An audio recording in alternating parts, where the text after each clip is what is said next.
Good morning, Dawg Nation. I am Brandon Adams, and this is DawgNation Daily, the daily podcast for Georgia Bulldogs fans. Presented today by ServPro. We're happy to have you with us. Fun show on tap for us. Connor Riley reports live from Athens, Georgia today as UGA spring practice continues. We'll get a chance to hear from Kirby Smart today, which is always a good thing. That'll come up after our show is done. Also, we're going to talk a little bit about Carson Beck, the Georgia offense, and the possibility that Georgia could have some significant breakout players emerging on that side of the ball. That's going to be fun. Another example today there as well of something we've seen kind of lately where when national outlets have chosen to talk about Georgia football, they've chosen some very interesting and in most cases unexpected players to kind of highlight and profile. We'll talk more about that on the program today there as well. So some really interesting stuff. Also, Georgia getting ready for its its NIT game and all that kind of stuff, and spring sports continue there as well. So a lot of fun stuff on tap. We're going to cover all of that with you. We're really glad to have you with us for it. It is DawgNation Daily, the daily podcast for Georgia Bulldogs fans, presented today by ServPro, and it begins right now. Today's episode of DawgNation Daily is brought to you by ServPro, cleaning, restoration, construction. Presented by DawgNation.com. This is DawgNation Daily, the daily podcast for Georgia Bulldogs fans.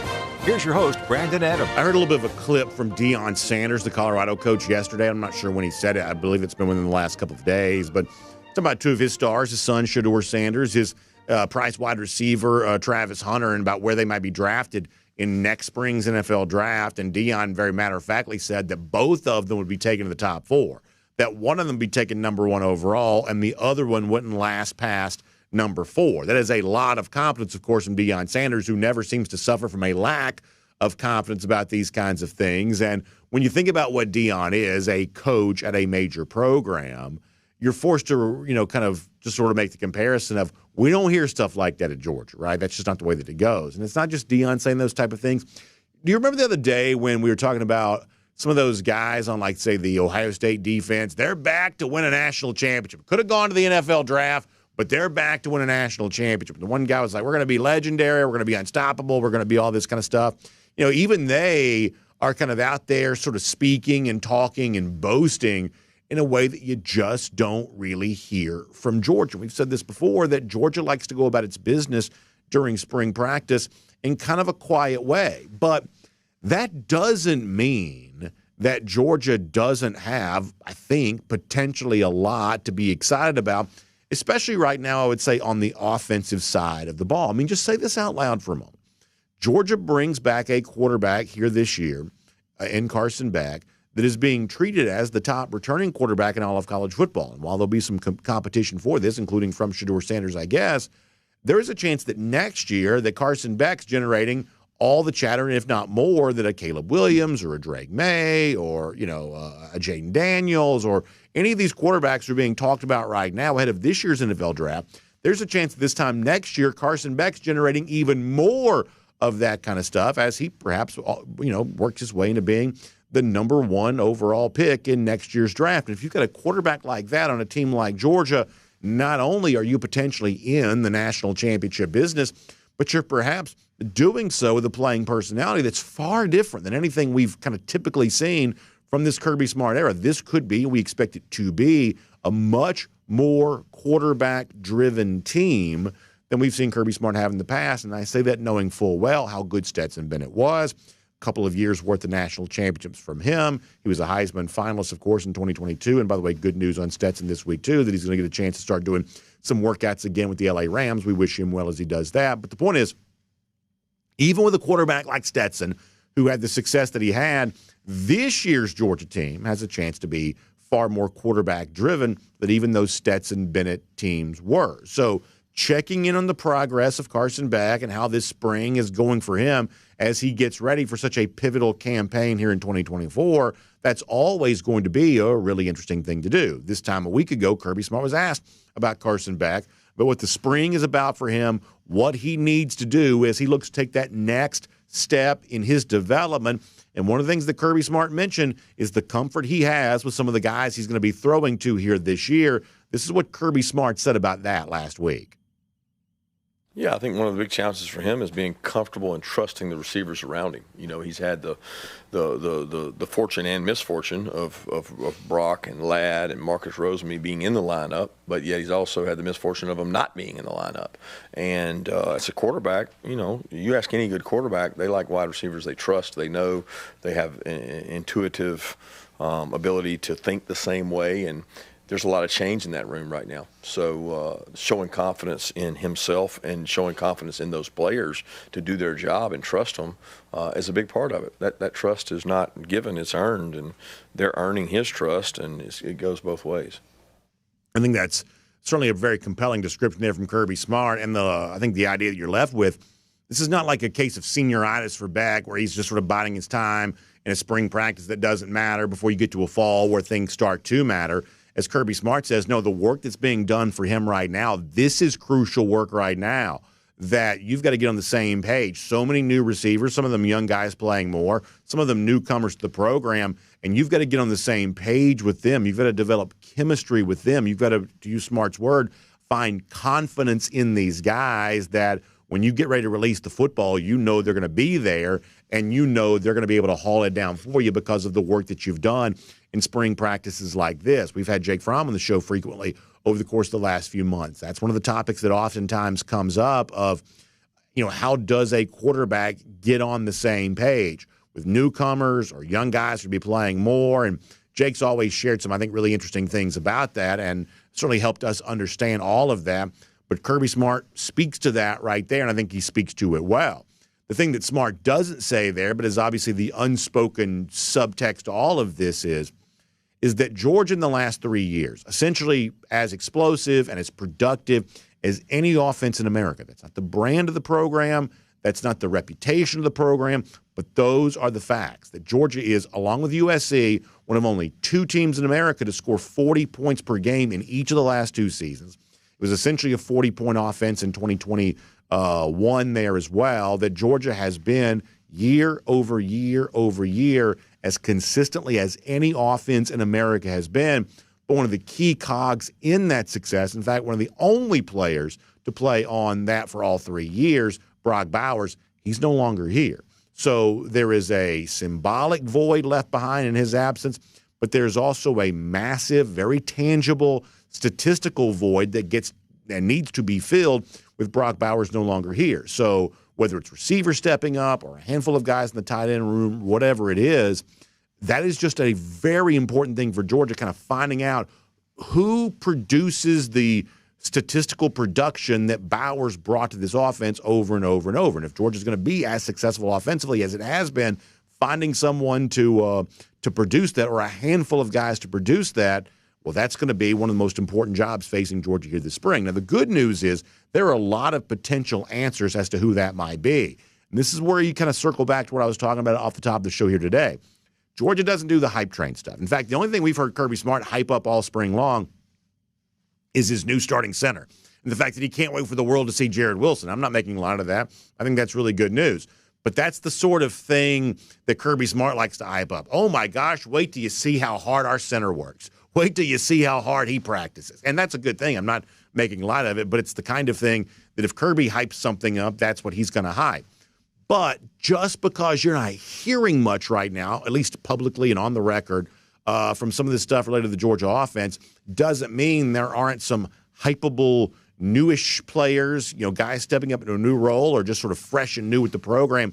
That doesn't mean they don't somewhat exist around this program here right now. One of the things we talked to Terrence Edwards about last week, we're going to talk to him more when he joins us this week, is like a guy like Colby Young as a transfer wide receiver, most recently at Miami. You've heard us say before, if the buzz around him is real, what that might mean. His ability to kind of be a red zone target and give Georgia an opportunity to find a little bit more balance between its passing touchdowns and receiving touchdowns, and that might make Georgia a little bit more difficult to defend against, a little bit more of a sure thing to get, as we said before, kind of a baseline goal of, can you score 30 every game? It's a big, ambitious goal, but if you could, you're talking about this Georgia offense perhaps being historic.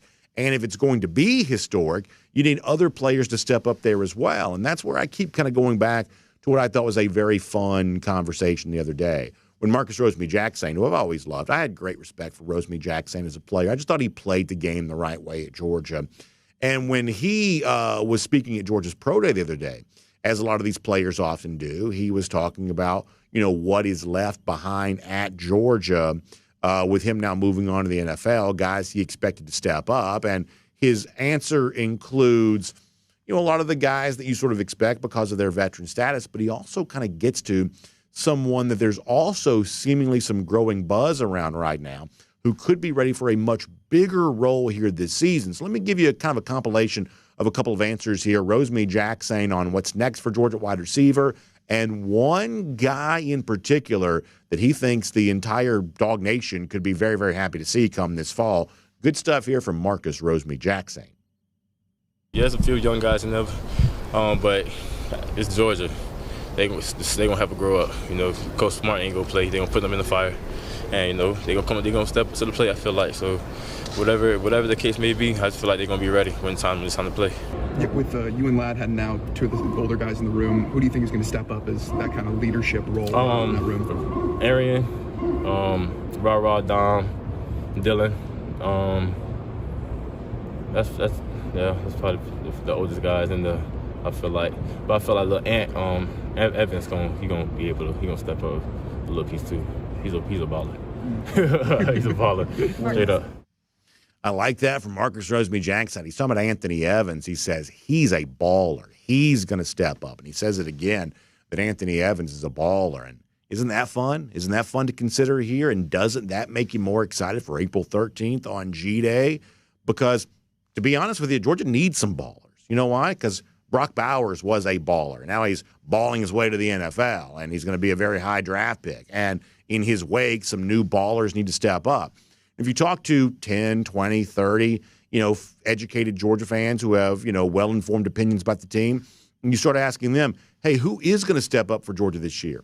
I think you get a good number of answers. Our buddy Terrence Edwards has talked about Rod Thomas, for instance, and other Georgia fans, might mention other names there as well. And there's nothing wrong with kind of a multitude of choices, but you need to make sure you're increasing that number as much as you possibly can.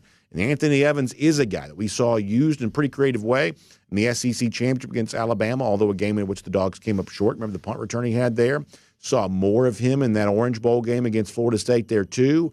And so all of that potentially validates what Marcus Rosemy-Jacksaint says he's seen with his own eyes. The fact that Evans could be a baller, getting a chance to catch some big balls from Carson Beck here this year. It's one of the reasons why, even though you're not hearing a ton of hype about it and Georgia doesn't sort of blow this up the way the other programs might, this Georgia offense has a chance to be a ton of fun here this season. We get a preview of that coming up on G-Day on April 13th.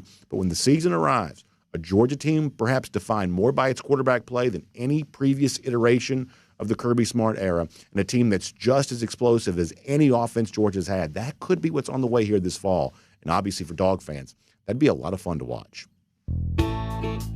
My name's Brandon Adams, and this is DawgNation Daily, the daily podcast for Georgia Bulldogs fans. Good to have you with us here today, and great to our friends at ServPro for making it all possible. We appreciate them being with us, and you live on video 10 a.m. across all platforms, radio at noon on Athens Sports Radio 960 The Ref, podcast wherever you find them, Apple, Spotify, everything in between, including the world-famous DawgNation.com. Let me also give you a little bit of an apology about something here real quick.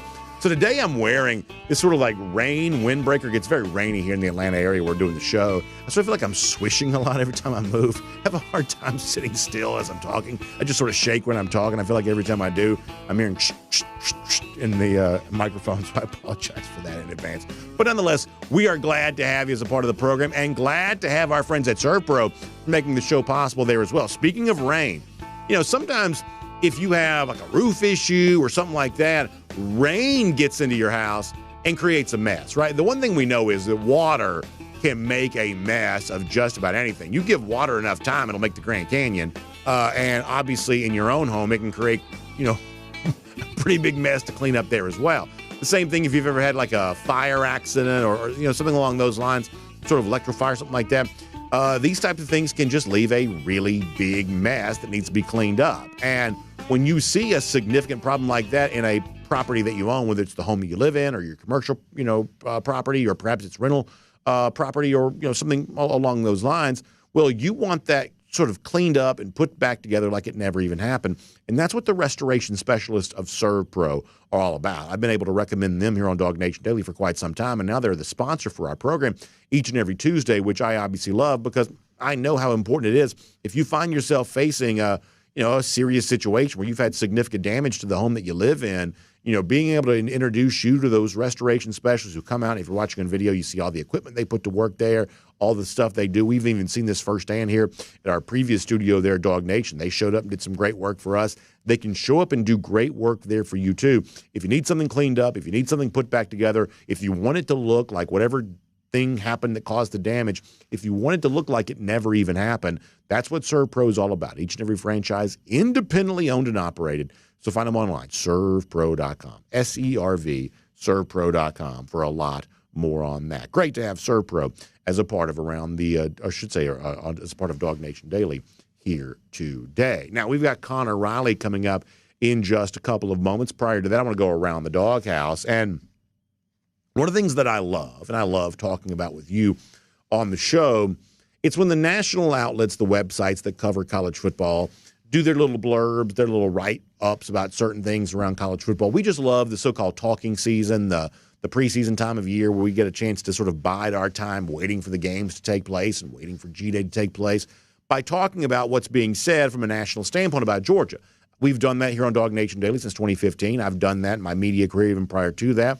Just one of those things I like doing. I like looking online and looking across America to see what people are saying about college football, bringing it to you, the local audience, and saying, does this reflect what we think ourselves? And one of the things that I've seen a lot, I think this is really weird. I don't think it's a good thing or a bad thing. It's just kind of weird, is that in these various write-ups where, like, say, preseason top 25 teams are examined more closely or something like that, it's amazing that every time an individual player is highlighted for Georgia, it is someone who I sort of view to be somewhat off the radar just a little bit more of a deep cut or a B-side, not exactly what you'd expect to see. And once again, that's not to disparage the players themselves, who we would certainly say very important for Georgia. It's just a little bit not what you'd expect when, like, say, ESPN or CBS Sports is kind of highlighting, picking one player from one kind of top team and choosing to highlight them. For instance, most of the time it's starting quarterback, it's high-profile wide receiver, it's three-year starter along the offensive line or defensive line or something like that. But for Georgia, it's always, or at least as of late it has been, someone who's not really necessarily even a starter, a young player who hasn't maybe played a ton, who's perhaps expected to play a little bit more. Do you remember the other day we talked about ESPN.com, what they said about Raylan Wilson? An example of a player we would say is very important, a player that we say has a lot of promise, but not a player who's played a ton for Georgia as of yet, and yet he was tabbed to be kind of like the breakout player from ESPN.com the other day when they were looking more closely at Georgia. Another example in sort of a similar vein from CBS Sports. I'm going to show you this on the screen. Their headline, College Football Rankings. Here's a key player for each top 25 team as spring practices are underway ahead of the 2024 season. The subhead is, these players will have a huge impact on how the 2024 college football season plays out. So that's a big sell job there, looking at kind of high-profile names for each of the teams. And yet for Georgia, once again, this is not to disparage the player. This is just not the sort of player I would expect to see in a situation like that. They highlight Joenel Aguero. Now, we think Aguero's important, but that's not exactly the guy we would have expected to see from CBS Sports in a situation like that. Will Backus is the writer. What Will says is quarterback Carson Beck would be an easy pick here. In fact, we just talked about Carson a moment ago. Backus goes on to say, but he's expected to have a big impact after a stellar first season as Georgia's starter. Instead, the Bulldogs need a versatile secondary player to step up after losing do-it-all safety Javon Bullard and starting nickel Tykee Smith. Aguero, Backus says, who could play safety or slot corner, is going to have an opportunity to start. Though Georgia's defense rarely falls below elite status, the Bulldogs have always been able to rely on solid back-end play. Aguero needs to fill that role in some capacity to help Georgia stay consistent. Now, there is not one thing incorrect about what Will Backus says there, that Aguero could be Georgia's star this year, and that's a guy that's on the field more than half the time. That's a really important player for the Georgia defense. In a roundabout way, and I guess this just shows my level of sort of disregard for the national media sometimes, That's a little bit more of an informed opinion about UGA than I've come to expect from the national media. So perhaps that's why it's surprising that they would highlight something in Georgia's case that probably is really important, even though most of their readers have never heard of Joenel Aguero, despite the fact that Aguero was an elite recruit. That's not a famous name necessarily to everyone kind of tuning in nationally on something like that. But Backus's overall take is right. And last year, Tykee Smith did have a very successful year for UGA, kind of culminating what had been kind of a long and winding journey for him there at Georgia, was very important for Georgia last season. And in his wake, a guy like Aguero has his chance to show what he is all about as a former elite recruit. Now, as luck would have it, Tykee Smith the other day was talking about Joenel Aguero and kind of what he sees from Aguero as Tykee now moves on to the NFL. So here is some words from Tykee to sort of back up why Will Backus was writing about him at CBSSports.com. Tykee Smith on Joenel Aguero. I think he's going to have a tremendous year. So that started with the spring now. So I'm going to make sure I'm out there at the spring practice helping him through this time, because spring practice is a little longer, so you might install a little bit more that you might not install during the season. So it might be a little more of a load. So yeah, just being out there to help him and tell him what I see from the sideline perspective and how to go about stuff. I mean, Coach Smart gonna get on him because he trying to hold him to the expectation. So trying to let him know, don't listen to the tone, listen to the message. And then, like I said, just trying to help him through his journey this year, and hopefully he have a big year. Well, him having a big year, I think that's also going to improve the defense and then on the back end. So real excited for what he's going to bring. I mean, that's rock solid analysis. By the way, Tykee joins, I believe, Kamari Laster, who said this the other day. Don't listen to the tone, listen to the message. That's probably pretty good advice for all athletes when it comes to coaches sometimes. It's interesting stuff. And I think that Tykee is absolutely right when he says, listen, if a guy like Aguero can really become, kind of that sort of back-end performer in that start position, the way that Tykee himself was for a lot of last year, that probably does make the Georgia defense just sort of better overall. I believe that Tykee's probably right about that. And that wasn't the only interesting thing that Tykee Smith had to say, because another name that Tykee kind of brought up the other day was Ellis Robinson, an incoming, freshman cornerback there as well. What you're reminded of here is that defensive secondary, we've probably talked less about that position group than we have some of the others thus far this spring, but it's one of the spots where you may have as much intrigue as anything, because on the one hand, you've got a guy like Malachi Starks, who is one of the very best players in America. We certainly understand that. And when you look at some of the other spots, it seems like there is a lot of competition right now. Now, it's not the kind of competition where I think you're all that worried about who emerges, because it's really more about you've got more good players and you've got spots in the field, so who are the very best and who get a chance to be there. For instance, like a Daniel Harris battling against a Julian Humphrey, as a for instance. We would say both those guys are perhaps good enough to play, and the fact that both those guys chose not to transfer during this offseason, that's probably really good news for UGA. But in terms of a spot to play in, there may be room for just one at a time on the field between those two, so you're watching that competition to see how it plays out. But when you consider what an Ellis Robinson might be there as well, the sort of freshman, as others have said this offseason, becomes pretty hard to keep off the field because of how highly he's rated and the fact that thus far he hasn't done anything to make people think he was overrated coming out of high school. Even someone who's perhaps seemingly entrenched as a starter, like Dalen Everett. No disrespect to Dalen, but like Dalen Everett, when you've got the Harrises and the Humphreys and now the Ellis Robinsons vying for playing time, even his spot's perhaps not secure and not guaranteed there as well. That Aguero fighting to be a star, Ellis Robinson fighting for some of that playing time, perhaps jumping the line a bit as an incoming freshman trying to get it. It creates a scenario where the defensive secondary is truly a fascinating spot for Georgia. And with that in mind, more from Tykee Smith the other day talking about what Ellis Robinson brings to the table. Ain't too many coming, but I like the way Ellis Robinson looked, coming out there and not being scared. Been out there with some fifth-year guys and hadn't thud those guys, and they've been in the weight room for 5 years. So was real excited for the way he came out there and competed. So listen, when you talk about what spring practice is supposed to be, intense competition all over the place, defensive secondary's a spot where that certainly holds to form.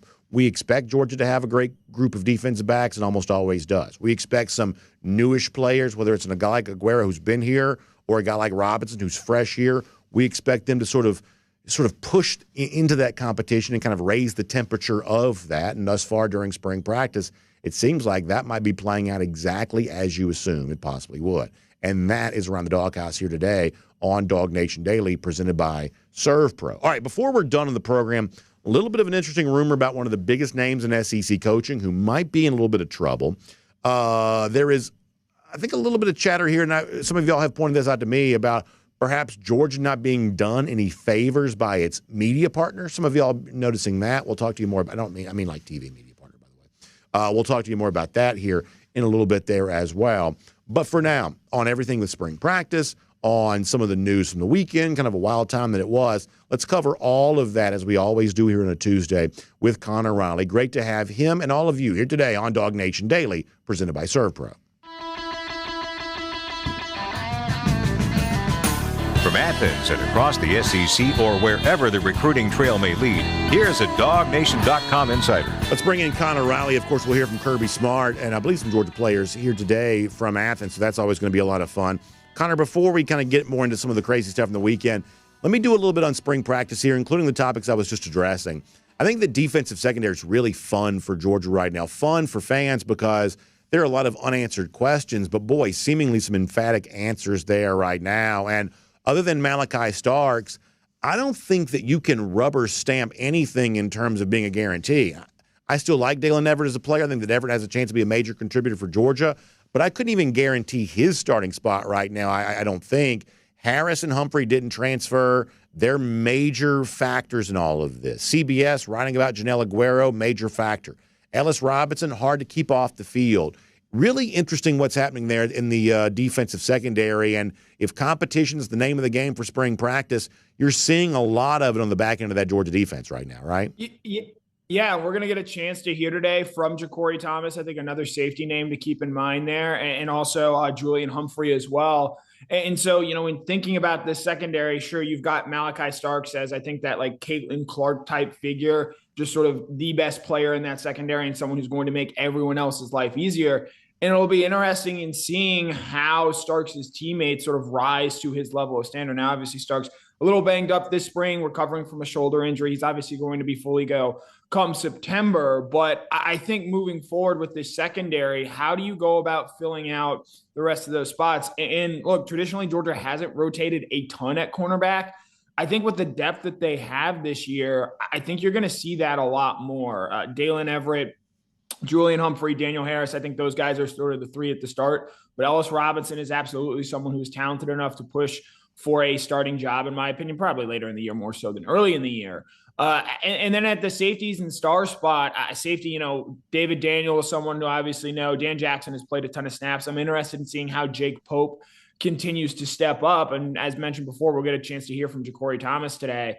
And then with Joenel Aguero, it's hard to say if Georgia's going to have guys locked into starting positions, but I think the Bulldogs would really, really benefit if Joenel Aguero goes out and has a strong spring and sort of emerges as the guy at that star position, because I just think it means fitting the rest of the puzzle pieces in this secondary all that much easier. On the other side of the ball, we were kind of making something of the fact that Marcus Rosemy-Jacksaint the other day said that he thought that Anthony Evans could be a baller in this Georgia offense. I like that phrase. And yet it also sort of feels somewhat sinful around Georgia football to like hype up guys who haven't done it yet, newcomers, because that's just so out of bounds for what the program typically does. But Connor, Georgia needs some ballers on offense. Like Brock Bowers, an unquestioned baller, is not here anymore. So if Georgia's going to be what it has been, then you got to have, whether it be Dylan Bell stepping up or Anthony Evans stepping up or the Colby Young rumors turning out to be true, that Georgia's got to have some ballers there on offense. And so when I do hear buzz, whether it be from Terrence Edwards last week or what people are kind of saying in the whisper campaigns, which is a big part of what spring practice is, somebody's got to be a baller. And so why not Anthony Evans? And why not some of these other guys there as well? What do you make of the unofficial chatter, the whisper campaign about who might be looking good on the offensive side of the ball during spring practice right now? Yeah, I think we've touched on this before. I think you obviously have to start with Colby Young, just his size. It stands out, much like in The Bachelor, those first impressions when they get out of the limousine. Colby Young seeing him for the first time really jumps out. And then you hear how well he has done in these drills, in these practices, getting better with each practice. I think that's really encouraging there. Look, we've written a lot about Anthony Evans this offseason and what he might be able to do for Georgia moving forward. I think his speed is a separator in this room other than Arian Smith. I don't think there's really anyone that brings that element to the table like Evans does. We saw what he could do as a punt returner last year in the SEC championship game. He caught his first career touchdown in the blowout win over Florida State. And so I think with Evans, it's, again, baller might be a bit tough of a word for him to live up to, but can he go from a guy who wasn't a factor in 2023 to being a guy who I think, like Dylan Bell a season ago, emerged over the course of the year and used his versatility to impact the game in a variety of roles. I think, to me, that's sort of the comparison with Anthony Evans that I'm looking to see, and it's the step he made. I'm not expecting him to lead Georgia in receiving or anything like that. And I don't think anyone is. But can Anthony Evans sort of do what Dylan Bell did a season ago and go from a guy who, had some nice moments as a freshman and then had more consistent moments in that sophomore season? If he's able to do that, along with what Georgia has in Colby Young, Dylan Bell, Dominic Lovett, the wide receiver room really begins to take shape there. I think it's really interesting. I want to spend some time here on some of the crazy stuff that's happened for UGA recruiting over the course the last couple of days. You and I got together on video on Saturday when Jared Curtis, the top quarterback in 2026, committed to Georgia. And I think that was pretty unexpected news. And I think the question a lot of folks would be asking is, why now? Why is Curtis making the decision right now when it seems like there's so much attention on what Georgia's going to do for 2025? What was the Curtis thing about? This is obviously rampant speculation, and that's perhaps a little bit risky. But I think the events of the following day perhaps gave some understanding of that. Maybe Georgia anticipating with all those guys going to California that could be a negative headline for UGA recruiting. And so therefore blunting some of that with the Curtis thing. Maybe that's what that was perhaps about. I don't know. But let's start with the good part of this. What did you make of both the timing and just the announcement itself of Jared Curtis? And then we'll get to the other stuff that happened there on Sunday.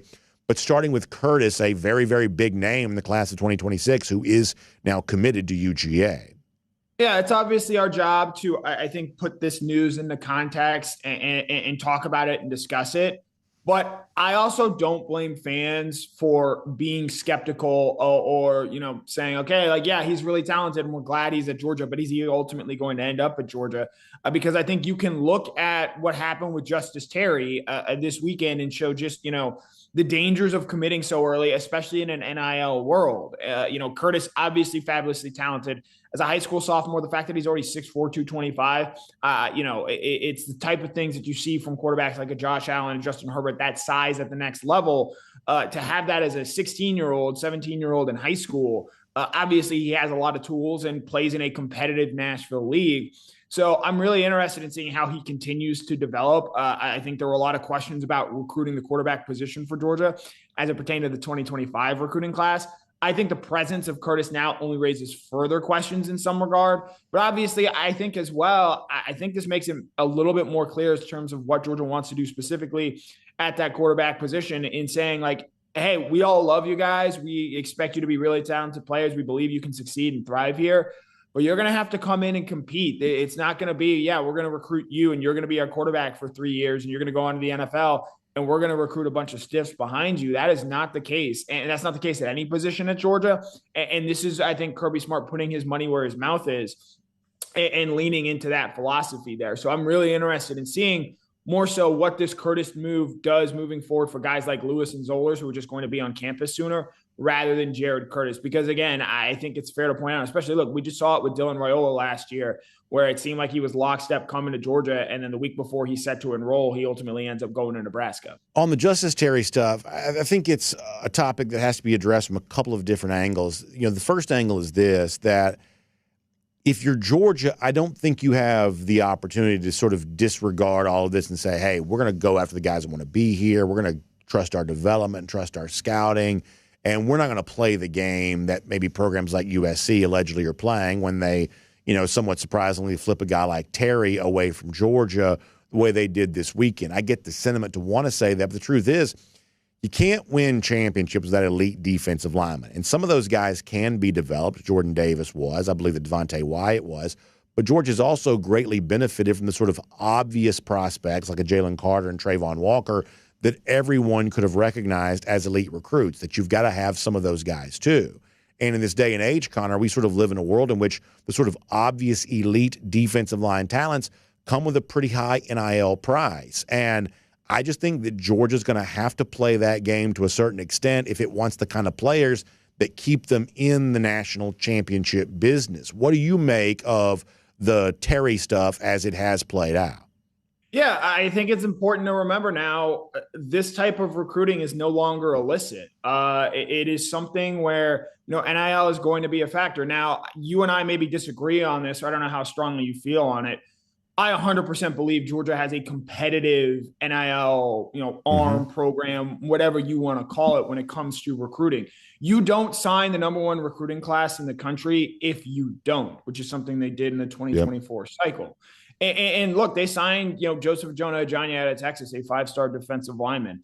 I actually hearken this back to Michael Williams back in the 2022 cycle, where he commits early to USC. And as the recruiting calendar sort of goes and the distance between Georgia, where Terry is from, where Isaiah Gibson out of Warner Robins is from as well, to USC sort of sets in, and the fact that you can go and see Georgia every weekend, I think that is certainly going to wear on Terry going forward. And look, Georgia is going, in my mind, to be competitive in NIL. It wouldn't surprise me today if Kirby is asked about NIL and recruiting and says something in that regard there.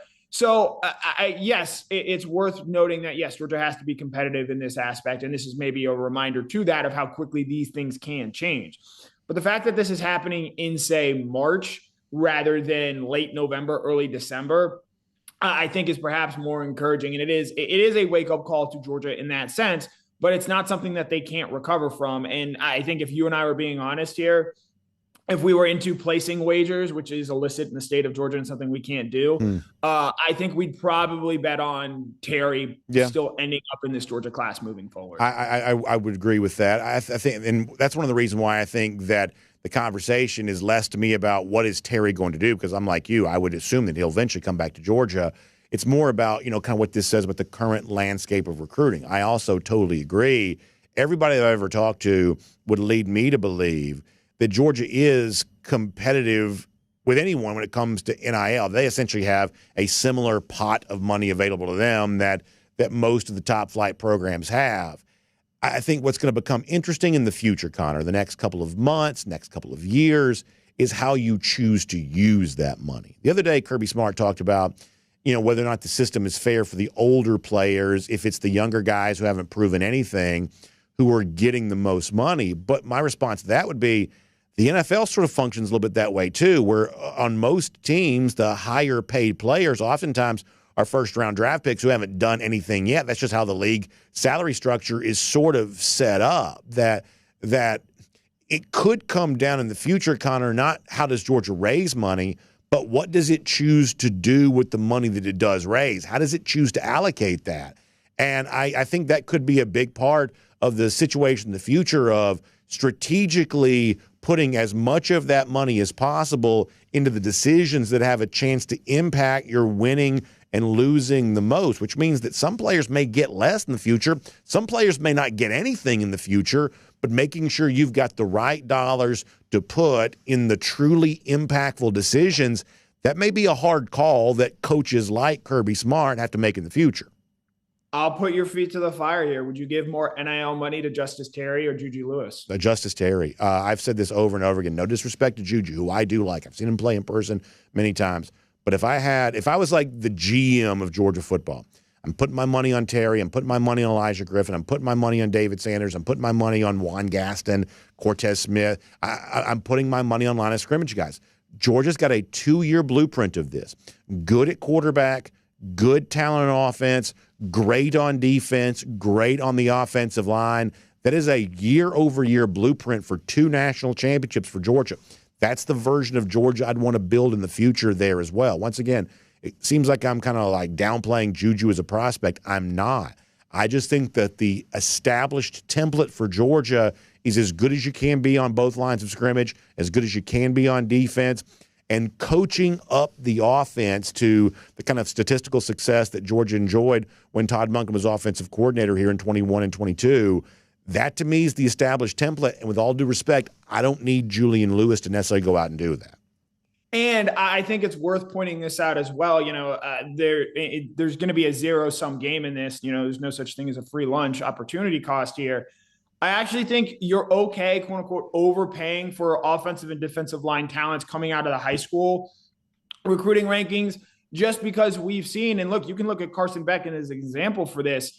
If you're a quarterback and you play well and get on the field, you can make a ton of money really, really quickly from outside NIL sources. Carson Beck now has a Lamborghini. I don't believe there are any Georgia offensive and defensive linemen that have that sort of car profile there. And so, you understand that, yes, you might be paying a little bit more up front, but that investment is going to help you out long term. Whereas with quarterback, and again, you have to maybe convince them that, hey, we're going to give these guys up front a little bit more money.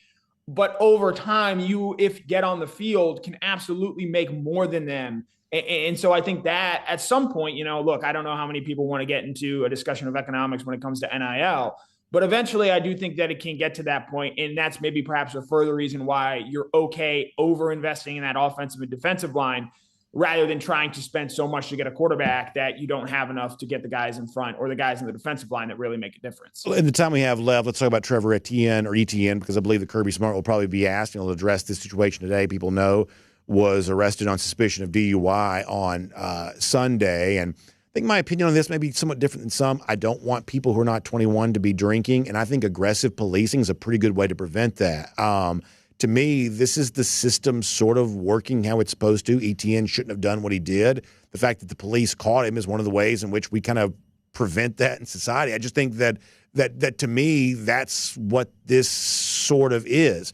Etienne's going to face some punishment for that, but I'm not casting him aside as a player because of that. I'm not mad at the police for doing their job. This is how I believe societies are supposed to function.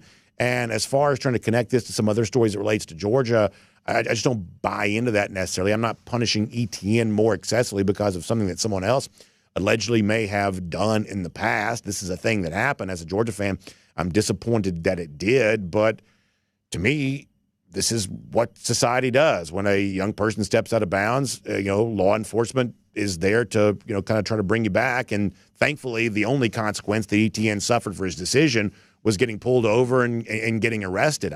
To me, it's as simple as that. What do you make about it, and what do you believe that Kirby Smart will say about it today?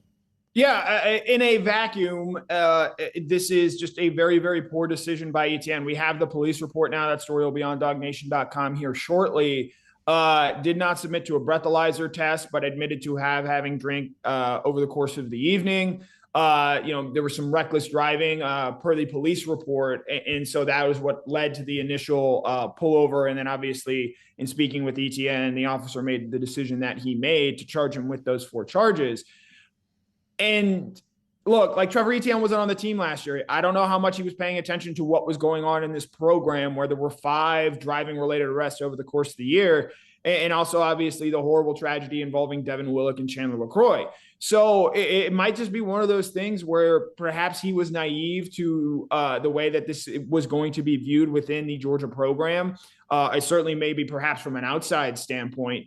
But I think it's one of those things like Kirby's going to have to get up there and talk about it. And I agree with you. And this was sort of something that developed over the course of last year. When national media outlets, people came down very hard on this Georgia program in terms of, what could Kirby be doing? Look, I have no doubt in my mind that Kirby has said, hey, if you're out and you need a ride, we have people that you can call that will come pick you up and take you home. And so, the fact that this happens, look, it's Trevor's, I believe, 3rd month here in the program. It's a learning experience. I don't think he should be kicked off the team. I don't believe he should be cast aside. I do believe he should be suspended for the Clemson game because that is the next game, and he should probably be suspended for the Tennessee Tech game as well, in my opinion. But we'll see what Georgia ultimately decides to do from a punishment standpoint. I don't expect Kirby to come out and say that today. He's going to say his usual line of it'll be handled internally. But this is just, I think, a situation where I agree with you on its own. It's unfortunate it happened. This is a dumb thing to happen in terms of, Trevor making these decisions. But, want to blow this up into something different, I don't know if that's entirely fair either. And to write Trevor off as well, I'll point out Marcus Rosemy-Jacksaint got arrested last year for speeding in May, served a 1-game suspension, and he was still voted a team captain. So this is not an end-all for Trevor in his time at Georgia. It's an unfortunate story, and I don't think anybody wants to be talking about this or dealing with it or discussing it, but this is just sort of the reality we live with given the events that happened with this program in 2023. Yeah, quick final thought for me. The other day we saw a Michigan assistant coach who had to resign after getting a DUI. And obviously, to me, that speaks to a huge difference between when a full-grown adult in a sort of professional phase of life has something happen. There's a little bit of a different standard there than I would say, young person like this who, I mean, first of all, how is he still so young? It seems like he's been in college football for a little while here. He's still a pretty young guy. When a guy like that's going through a situation like that, I mean, I still want college to be a place for, like, growth and development. I know that we live in an NIL age, but I don't think of these players as professionals. I don't. I think of them as developing into full-fledged adulthood. I know they are old enough to die in the war and stuff like that, and I've heard that, said before there as well. But I still sort of feel like the college age of life is a place for growth and development, and this, to me, is a part of that. And I just think that's an important thing to keep in mind. It's not a full-fledged adult who's sort of a finished product in life, the way that an assistant coach for a program might be. This is a player who's still sort of figuring that out. And whether it be Georgia or even Florida, who I don't like, I want to create some space for these players to have some of that go on. Now, obviously, one of the hard things about life is you can have some very, very serious consequences for a couple of seconds worth of bad decision. I get that part of it too. But I just think it's important to keep the other part of this in mind of these are still players who are kind of learning how to be full-fledged men. Yeah, Trevor Etienne made a mistake, and he, like all humans, he's going to make more mistakes going forward. I think the big thing is, what does he learn from this, and how does he grow from it? And I think he has the opportunity to do so. And I know there are a lot of people rooting for him to make that decision to grow moving forward. So I'll be very interested in seeing ultimately, how this impacts him in his time at Georgia. This could very well be a minor footnote in his career here, or this could potentially be something that defines him. I think that speaks to your point of, this is a young man that is going through life and what is right now a difficult life experience because of the actions of his consequence, or the consequences of his actions, excuse me. And so it'll be interesting in seeing how Trevor bounces back from this if he does end up doing so. I don't believe that Georgia would have brought him in if they believe that A, this is something indicative of who he is as a person, and B, that he couldn't possibly bounce back and grow and learn from this. I believe what Georgia teammates and Kirby Smart were saying about Etienne in terms of him coming into the program, buying in, doing things the right way. And I believe that, and I will continue to believe that, even with this DUI not being something that you obviously want to have happen. Connor, great stuff. We're looking forward to your coverage in Athens today. Obviously hearing from Kirby Smart and some Georgia players and the spring practice rolling on there for UGA. Appreciate that. We'll look forward to having you back here on DawgNation Daily, presented by ServPro again very soon as well. As always, it was a pleasure, BA. Let's take a look around the rest of the league. This is SEC Through. One more thing about the Trevor Etienne news. I think one of the reasons why it's going to get so much attention is because Etienne, I think, unquestionably had been one of the better stories for Georgia in spring practice here thus far. He had seemingly come on board and, kind of got acquainted with what Georgia football is about pretty quickly. And so far, everything related to Etienne, once again, a lot of this is sort of whispers and innuendo, but so far, everything had been really, really positive. And so when you have something like this that's a clear rebuke of all the other good news, it's going to just get more attention, I think, just simply because it was kind of upending what had been a really, really positive story. So I think that's part of that's kind of going on there on that. Let's get ready to go cruise around the SEC, courtesy of Royal Caribbean. Of course, that Dawg Nation cruise coming up in just a few days for us. We're actually almost in the month of, by next week, we'll be kind of in the month of the Dawg Nation cruise. And we're hearing so much excitement on a regular basis that people have about being on board Allure of the Seas and the fun that's going to be. And it's a reminder to you, you can have your own version of fun with Royal Caribbean here in 2024 there as well. And so many of those, ship itineraries take you to Perfect Day Coco Cay. Really, for those of you who have not had the experience of a Royal Caribbean cruise vacation before, it's really Perfect Day Coco Cay, the private island right there in the Bahamas, that I think just sort of sets this apart from anything else. And it's the one reason why I love for people to experience Royal Caribbean for the very first time, because this private island where you have the thrill side and you have the chill side, if you're watching on video, you see that. Just the fun that you have, tallest water slide in North America, the Splashaway Bay there for the kids, largest wave pool in the Bahamas. How about Oasis Lagoon over there on the chill side where you can kind of relax and enjoy the pool? And now you got Hideaway Beach, which is a brand new experience for the very first time there, with the cabanas and the DJ in the pool and the swim up bar and kind of that experience. If you want kind of the Vegas style pool party, that's been added to the scene there at Perfect Day Coco Cay, which really makes the experience better than it's ever been before. And you got a wonderful sort of infinity edge pool that kind of looks over the Bahamian waters there. It's a great thing. I can't wait to be there. Looking forward to that. Jessica Slater, terrific travel agent. She was really specially selected for us by Royal Caribbean to plan our Royal Caribbean cruise vacations, including our DawgNation.com, so she can help you out as well. Give her a call, 770-718-9147. That's 770-718-9147. You can also email her, jslater@dreamvacations.com. She'll tell you about Hideaway Beach. She'll tell you about all the fun things happening at Perfect Day Coco Cay. All right, let's go cruise around the SEC, courtesy of Royal Caribbean for a moment. Interesting developments in Lexington, where this week the expectation is Kentucky coach John Calipari is meeting with Kentucky Athletic Director Mitch Barnhart. Now, as we've told you for a while, the entire vibe in Lexington is really weird, where Barnhart's not super popular. There's been a little bit of a feud between Mark Stoops, the football coach, and John Calipari, the basketball coach. Stoops, it seemed, wanted to leave, try to become Texas A&M coach. Their fans revolted on that. He had to go back to Kentucky. And now, obviously, another unceremonious exit for Kentucky in the NCAA tournament has kind of put John Calipari's future very much in doubt there. In fact, there are some pretty high-profile people who are very close to the Kentucky program who are saying it'd just be better if Calipari just left. Calipari is one of those guys that seems to be very sort of stuck in his ways, maybe. This is a guy who feels like he is impacting the NBA future for the players who come into the program. And he sort of says, beyond that, I don't really care as much about other things.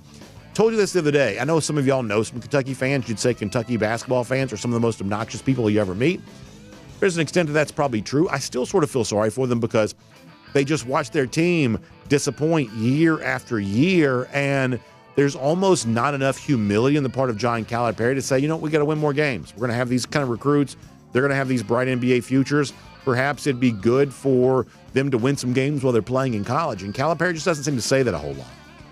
Now, they've spent big on Calipari, and if they don't, want to keep him as coach, you're left to wonder, well, who's of a high-profile enough nature in this day and age to actually be a sufficient replacement for Calipari? It's not obvious there is an easy answer to that question here right now. We would have to see. The other thing that comes up is, and you would think that this would be the exact opposite because of what, Kentucky might be by reputation, but the truth is they have a fairly, I think, based on some of the reporting that's out there, inefficient NIL operation where they just maybe haven't been as buttoned up as they could be, haven't been as, obviously everybody sort of recognizes the NIL demand, but cultivating the supply, maybe Kentucky hasn't been good enough at that, or, connecting potential NIL donors or, commercial endorsers or, companies that wanted commercial endorsers with some of those players. It sounds like they have a little bit of a sloppy NIL operation. Perhaps that changes, but it's a weird time at Kentucky where they are the unquestioned blue blood program, but their, success is so far removed from present day that, I think if you're just sort of a rank and file Wildcat fan, the sort of folks we speak to, here on DawgNation Daily, that version of Kentucky fan, my guess is you probably are looking for change. And if I was doing a show in Lexington the way we do this show down here in Georgia, I believe the right thing to be on the side of the fans is calling for that change. But it's not obvious at Kentucky right now if that change is going to come.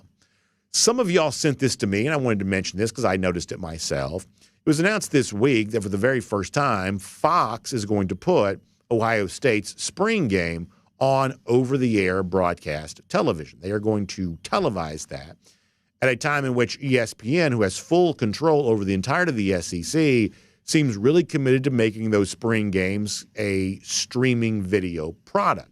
This is despite the fact that the SEC seems to have the I don't know, satellite space or whatever you want to say it, they seem to have the real estate available to televise these games if they want to on the SEC network, on ESPN or ESPN2. They could do more of this.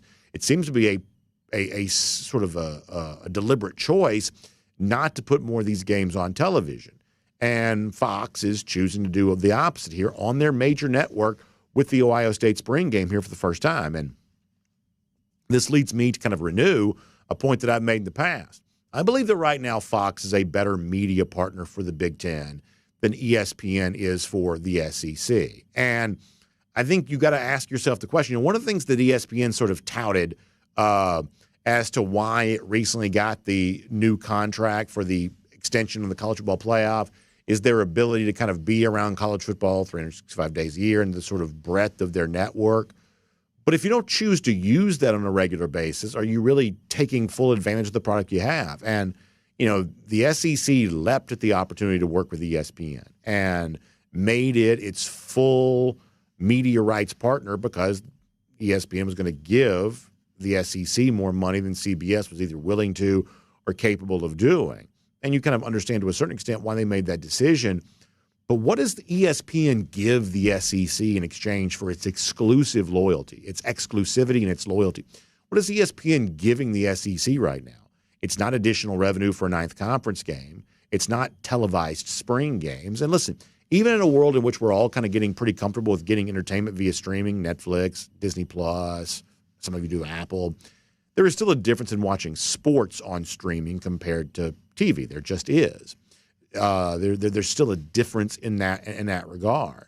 And so I do think it's fair to ask, in exchange for everything that the SEC's given ESPN, what is ESPN giving back to the SEC? And what expectation should we have that ESPN shine a spotlight on the SEC? I would suggest that they could do more than they currently are. I'll give you one final thing here for a moment. I saw an interesting exchange involving Kirk Herbstreit, who has sort of spoken out and perhaps somewhat melodramatically about his relationship with Florida State fans right now, after Florida State fans very unhappy with the fact that Herbstreit was so against them making the college football playoff. I want to read the quote here from Herbstreit. He says, "I just want you to know, I'm sorry we had a disagreement about it." I feel like we should have like sort of soft, like piano music, sort of like playing. I just want you to know, I'm sorry we had a disagreement about the teams we had at the end of the year. I've never been a guy that tries to intentionally upset fans with my comments. I've always tried to be very professional and respectful to everyone with my thoughts.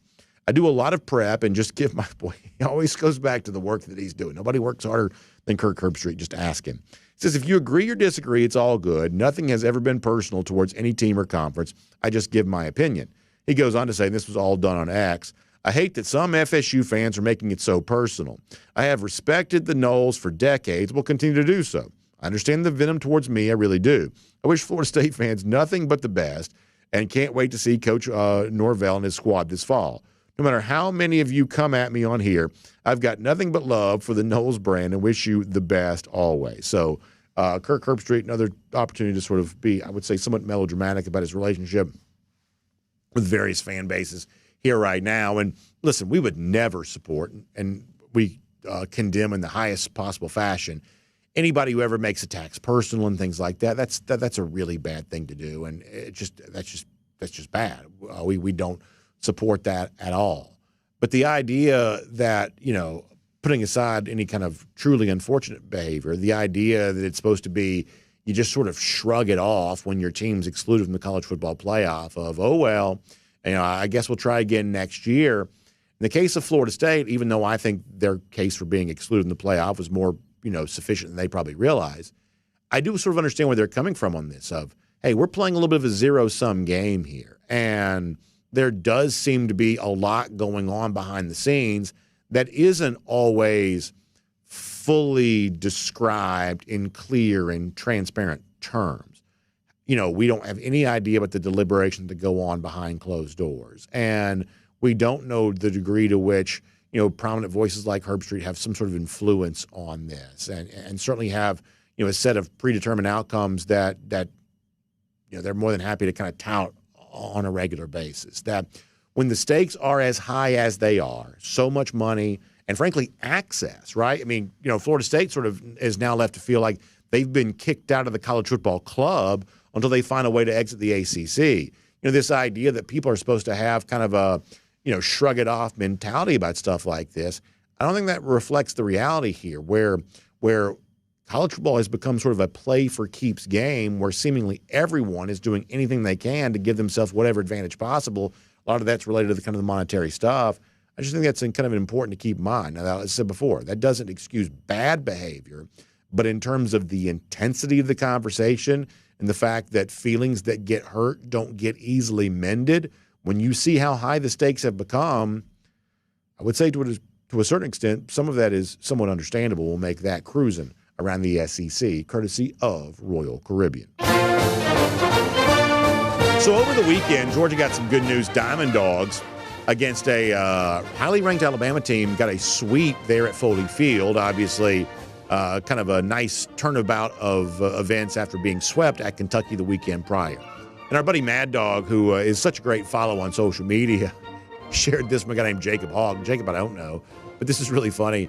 It's sort of like a Lego character, Diamond Dog, standing on top of an elephant using the broom.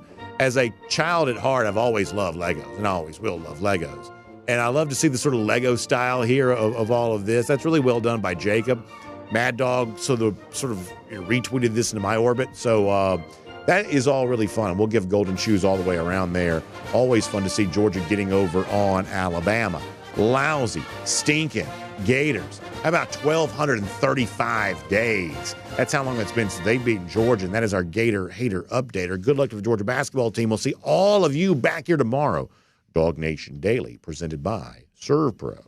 And on video, time now for the R.S. Andrews Cool Down. R.S. Andrews, when you turn to for your air conditioning, heating, plumbing, and electric needs. They show up on time. They do the work that's promised, the price is promised. You can trust all of them on all of that today. All right, let's get your comments. Let's find out what you got on your mind here. I'm going to start on Facebook today, and we're just going to see what people are talking about and see what people want to say on a little bit of a rainy Tuesday around the state of Georgia today. If you're getting ready for a great Easter weekend, I hope you're going to enjoy that. A lot of you got spring break next week. My kids are, but no big plans for our family necessarily. I think our kids are going to have some fun, but not as probably as much for the parents there on all of that.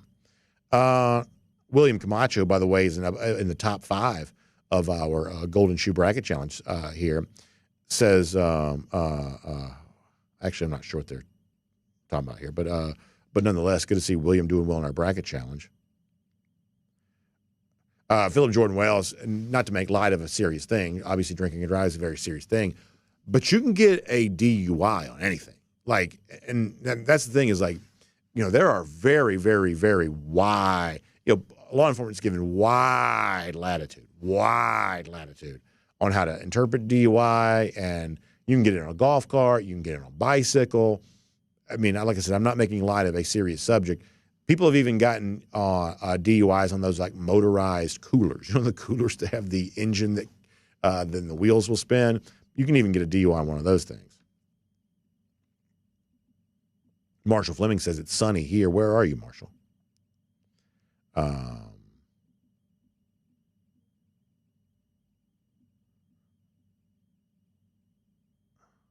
me see if I can figure somewhere to go here. Miriam Corbin having some issue with comments. Miriam, I'm very sorry about that. I am very sorry to hear that. Hopefully it gets better for you. Barry Watkins, we're talking about a riding lawnmower there as well. Yeah, I guess you probably could. And listen, I think you've heard me say, like, I'm not looking to throw the book at someone like Etienne, but at the same time, I think the Etienne story is an example of law enforcement doing its job. Like, I think the number one, if you can read about this all you want, like the number one deterrent for crime, typically speaking, is not the severity of the punishment. It's the certainty you'll be caught. You can talk to anybody who studies this stuff for a living. If that's where true deterrents come in. It's based on the certainty you'll be caught and not the severity of the punishment, which doesn't mean you shouldn't have severe punishments in some cases. But, I know this makes me sound like a fascist, and I'm sorry, but I do believe aggressive policing makes the road safer. I just do. I just do. And I know people get really annoyed by some of what you call like the pretextual stops. You know, that's too much tint, or, slight veer within the lane, touching the yellow line, something like that. I know those pretextual stops get on people's nerves, and I, to a certain extent, understand why they do. But as fascistic as it makes me sound, I do think aggressive policing keeps the road safer. I just do. So to me, this was the system working the way that it's supposed to. Gary Holt said that he knew of someone who got arrested for DUI on a riding lawnmower. I'm just telling you right now, it absolutely can happen. Absolutely can happen. Yeah, so y'all don't be acting the fool on the golf course with your golf carts either. Jamie Huff on the Shohei Ohtani stuff. I mean, how weird is that? I don't know what this is necessarily, but I'm fairly certain the stuff that Shohei said yesterday is probably not reflective of the total truth. What a strange story. And by the way, how much do you love the fact that this is happening to the Dodgers? The Dodgers have got more money than almost any professional sports team, and they just can't seem to buy their way into a championship, which I think is beautiful. And so, I don't dislike Shohei, but I don't like the Dodgers. And so the fact that this is happening to them right now, I find that to be wonderful. I really do. Let's see what else.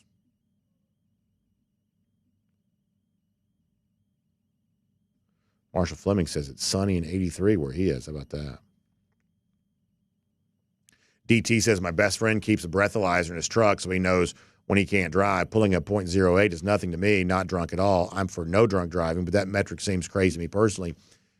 But once again, it's a really aggressive, definition of what drunk driving would be, but that sort of aggressive, kind of hardline stance on, what you would say is a lower number for a BAC, I think that probably just keeps the road safer. And I guess I'm probably in favor of that.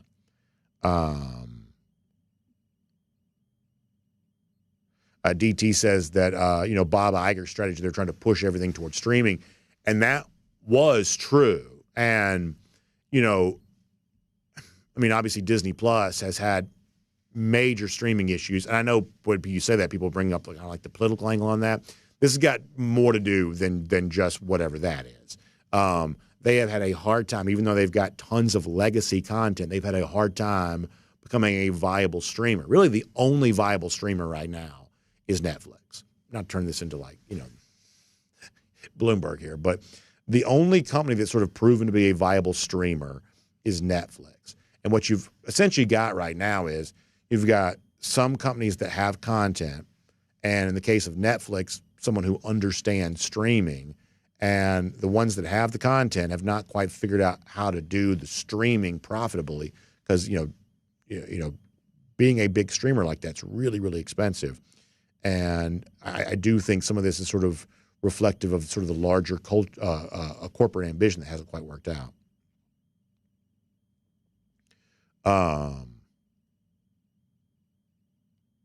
Michigan Dog says, I wonder if players take the money from other programs for 1 or 2 years and transfer to schools like Georgia where you're more able to be developed and win and be drafted higher. I also foresee different schools going all in, like, say, Tennessee and Texas A&M for a few years, not sustainable. Yeah, I definitely think that, even in a world in which the compensation model for college football is probably likely to change, I still think NIL is going to be a big part of the picture. I do. And I think the most important word related to NIL moving forward is going to be sustainability. That's the word that's going to matter more than anything else. Because I do believe, and you see this in professional sports sometimes too, I do think you're going to see a lot of short-term thinking kind of pop up where, big egos, big loudmouth type, whatever. We're going to go all in for a few years and see if we can buy ourselves a championship. And if you can, see, this is the way a lot of business works anyway. It's like if you follow a lot of tech news and things like that. Like most tech companies that have ever succeed on the basis of a template, something like this. But the goal is you want to try to get as big as you can as fast as you can. and you're willing to do so at whatever cost necessary. And you hear the phrase churn rate a lot. That's the amount of money companies blow through as they try to get as big as they possibly can. We just said this about the streamers a minute ago. Netflix, Disney Plus, Paramount, all of them sort of operate the same way. We're going to just pump hundreds of millions, if not billions of dollars into this to try to become ubiquitous as big as we possibly can. And once we are so big that now the public accepts us, well, at that point in time, we can start figuring out how to turn a profit. And sometimes it works, sometimes it doesn't. But that's how tech businesses essentially function.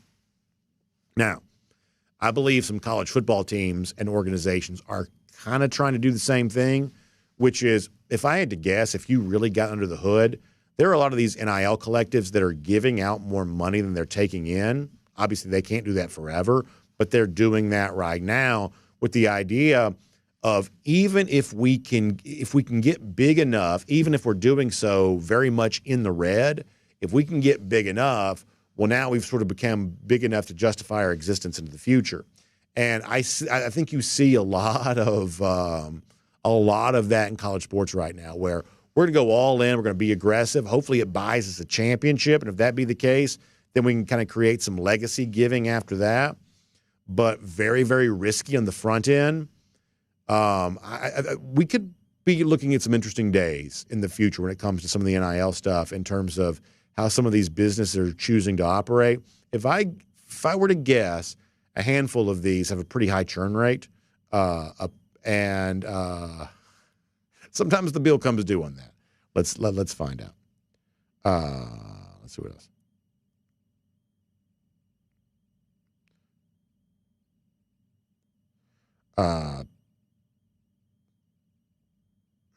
Doggy, yeah, I'm not getting into that, but I know what you mean. I do know what you mean. Let us see what else.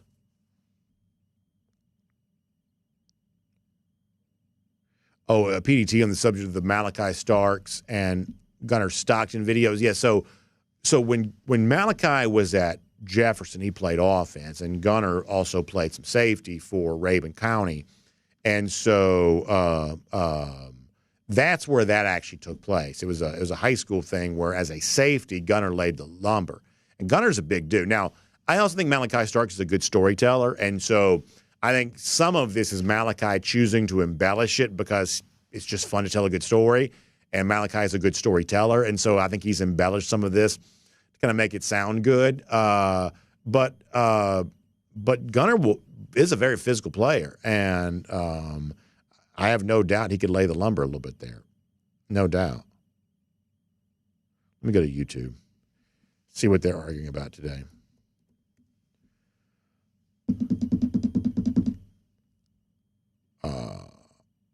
Let us see what else. Give me just 1 second to let these pull up here. On YouTube, Paul Moon on the subject of Malachi being an offensive player. He was really, when Malachi first came here, that we do this every year with 2 or 3 recruits. But, it was definitely thought, I wonder if Malachi Stark should play offense, George. There's definitely some of that. Malachi Stark's just good at football. He's just one of those guys that's just good at football. Whatever required, you put Malachi in any position, he's going to figure out a way to do it, I think.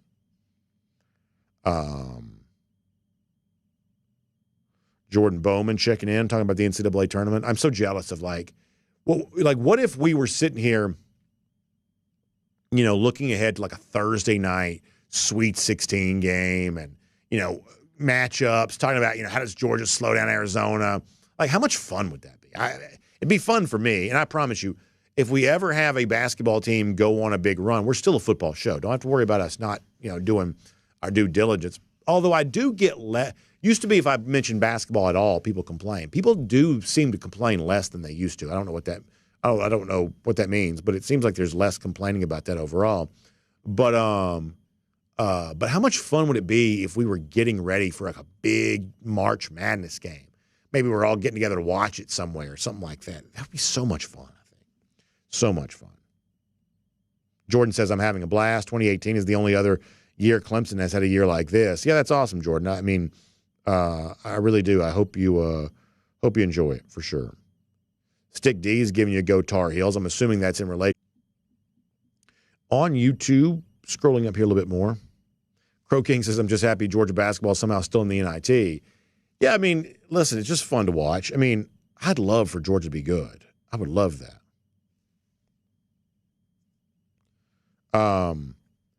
Christopher says, do you think the streaming angle from Disney ESPN is ultimately a way for SEC fans to be more mobile and flexible as opposed to watching from home or other stable location? Maybe so. I mean, obviously, like you said, if you're out and about and doing things, the availability on streaming certainly creates that, but you can also stream regular TV too. I mean, this is one of those things that doesn't seem to be like an obvious issue. I mean, they've got the space on TV to put the games on.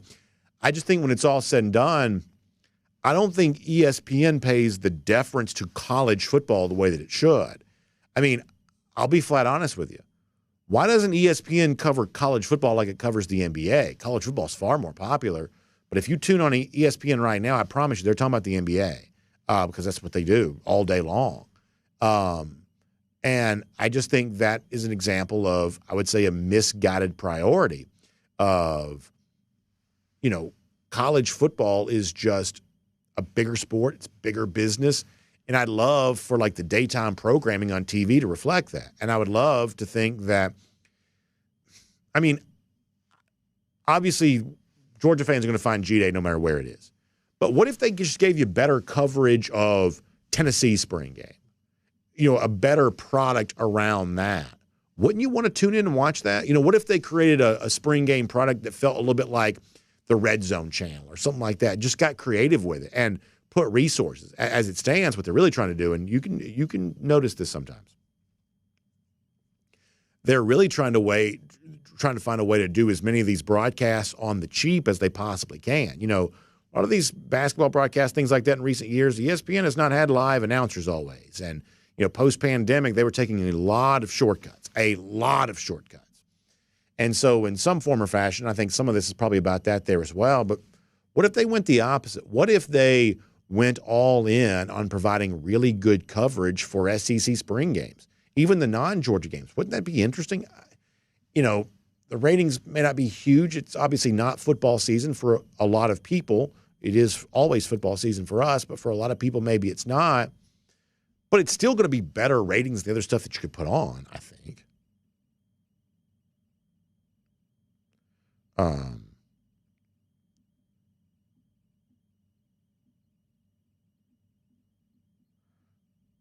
Mickey Brady says Clark County hates the UGA players and lurk around every corner watching to mess them up. I know that's the prevailing wisdom and has been for quite some time. But here's what I'm going to tell you. If any of us were to choose to have some drinks and drive around Athens, we would be just as vulnerable as a Georgia football player to potentially be, pulled over and stopped there as well. That I really view this as, a police department choosing to be aggressive on the idea of DUI more so than how can we go out there and find the Georgia football player. They're just, I believe, trying to cast as wide a net as they possibly can for DUI stops. And, in a place like Georgia, football players are going to get caught up into that. I don't believe I've ever bought into the notion that, police are out to get the Georgia players. I don't think I've ever bought into that. There was some weird stuff a few years ago as it related to like the university police, I guess. But honestly, I don't remember enough about that to give it an expert opinion or a strong opinion about that right now. But I believe if you try to put the Trevor Etienne story into there you go, Athens police out to get Georgia, I think that's the wrong way to look at it. I think you look at this as police is doing its job. Etienne got caught allegedly doing something he wasn't supposed to do. He pays the price for it, and we all just move on. Because if I was 20, isn't that the way I'd want to be treated? And if you were 20 or 19, however old he is, isn't that the way that you would want to be treated there as well? Or if you live in the community, isn't that kind of what you want there too? I mean, sometimes there isn't a bad guy. Sometimes it's just a less than, a non-positive thing that happened. But there doesn't have to be a villain in every story. And I don't necessarily think there's a villain in this story. Etienne allegedly did something he shouldn't have done. He got caught. We pay the price, or he pays the price, I mean. We all just sort of move on. That, to me, I think it can be as simple as that, right? And as far as like the people who want to be like, bad look for the program, I have no idea what that means. Yeah, I would invite somebody to take out sort of a periodic table of elements and sort of show me on that periodic table where like bad PR exists. That's just sort of a thing that we make up. It doesn't have any actual tangible. You can't touch it. You can't feel it. It's just a thing that supposedly we're all supposed to just agree on that, this is bad PR, a bad look. If you're drinking and driving, you did a bad thing. I don't know what bad look means, though. I'm more than happy to judge actions. I don't know that I have any interest in judging the perception of actions. That just doesn't seem very tangible to me.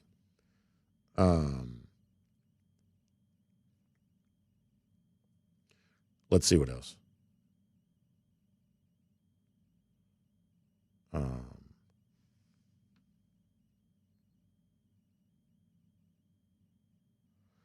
Let me see what else is going on. We're going to get ready to get off the air here in a second.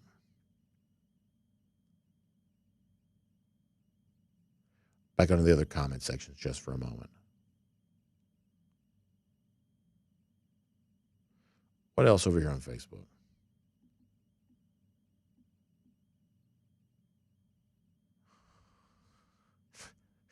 Let me see if we got anything else going on here before we go. Marshall Fleming, the subject of ESPN. Yeah, I mean, all I really want, I just want ESPN to be a good partner for the SEC because the SEC's tied to them for a long time. And I don't want to make too much about one spring game, but I think the Fox looks like a pretty good partner for the Big Ten. And I think that the fact that the Big Ten's also got games on NBC and CBS, those are three really big media companies. And I think they do TV really well. I do. I think they do TV really well. And look, Big Noon Saturday, even though Georgia fans don't want games at noon, that was a really creative idea. They saw a hole in the TV schedule, and they started putting better games there, and they got big ratings for doing so. Craig Jones, we're glad you're here. Alan Verboncic gives you a go Hoop Dogs. All right, let's get ready to go. It's getting late.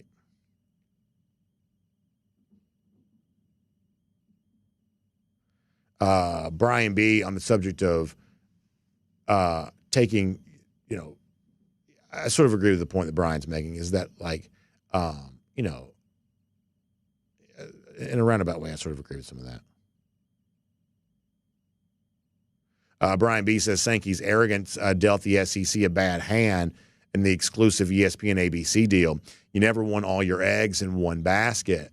And in a roundabout way, that might be somewhat true. There's also this thing that's out there, and this was just a rumor, and perhaps ends up not being true.